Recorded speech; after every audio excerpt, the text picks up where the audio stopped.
Salut à tous. Si vous aimez nos musiques, abonnez-vous à notre chaîne pour ne rien manquer. N'oubliez pas de liker et de partager avec vos amis.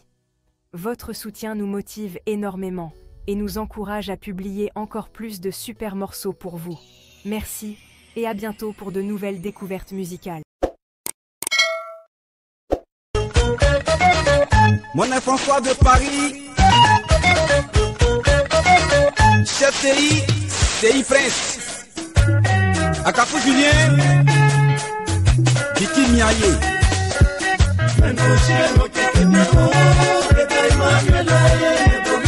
Joyapo Philippe,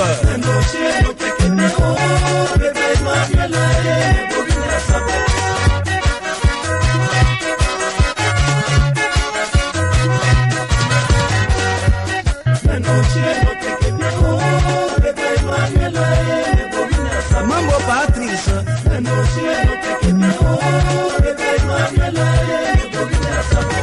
si me no me yete come pour la tête ou que baba na batan. Paris dans les matins, Moshika Wendy, oh so batte pla pla pla pla.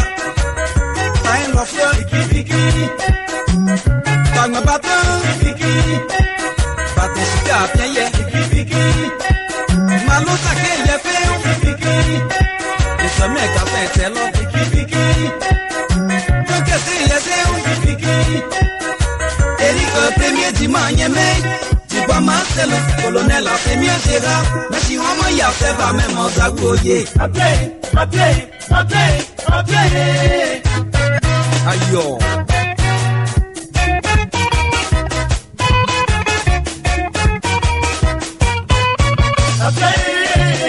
Appelez, que c'est bon. Oh, bah, au la joie, y'a plus j'envoie fait oyer.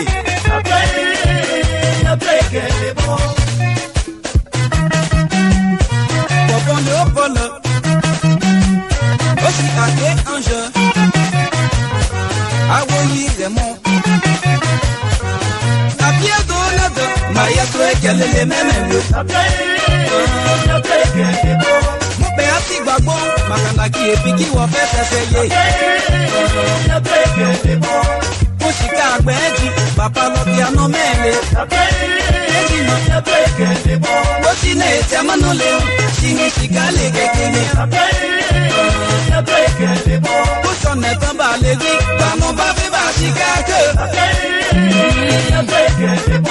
Peta Emmanuel, Africotole. Misha Gelegan, Misha Goya.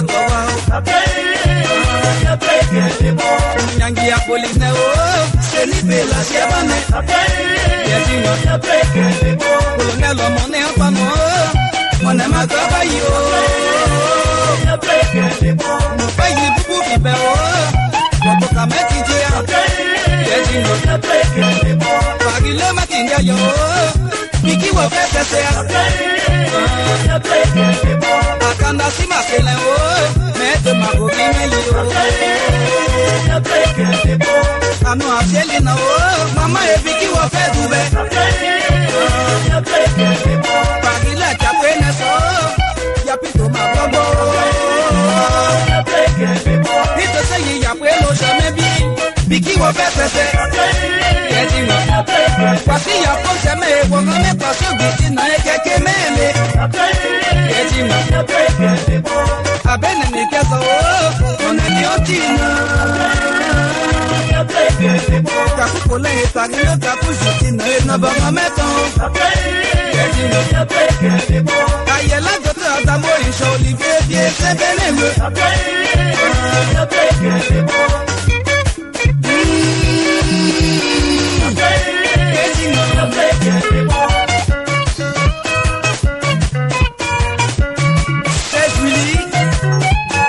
Komolo, le duo choc de Radio Côte d'Ivoire. Et toi international, c'est la différence.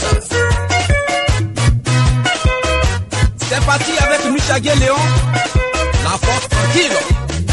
GG Feliciano.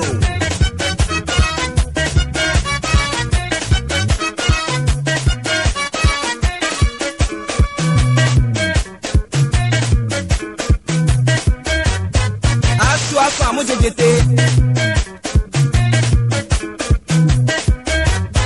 Bagba Sheo, Baka, Mishika, Baka, Umaka, Baka, Umashi.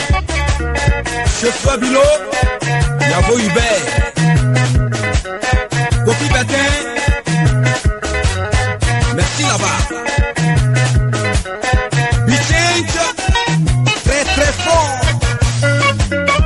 Kofi André, Andy.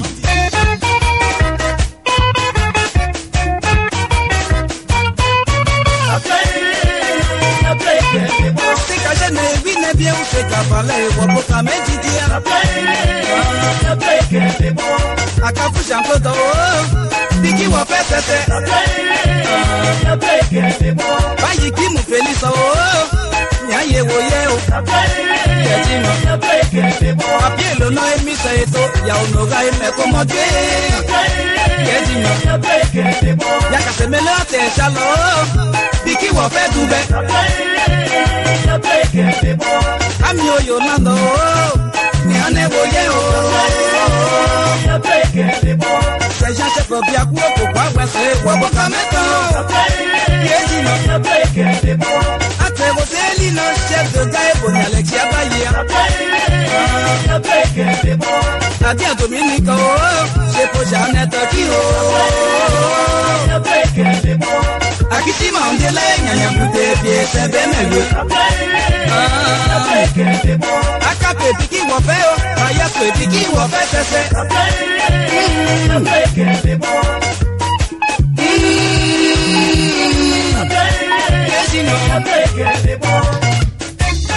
Lieutenant Salé, je suis au Gadabou.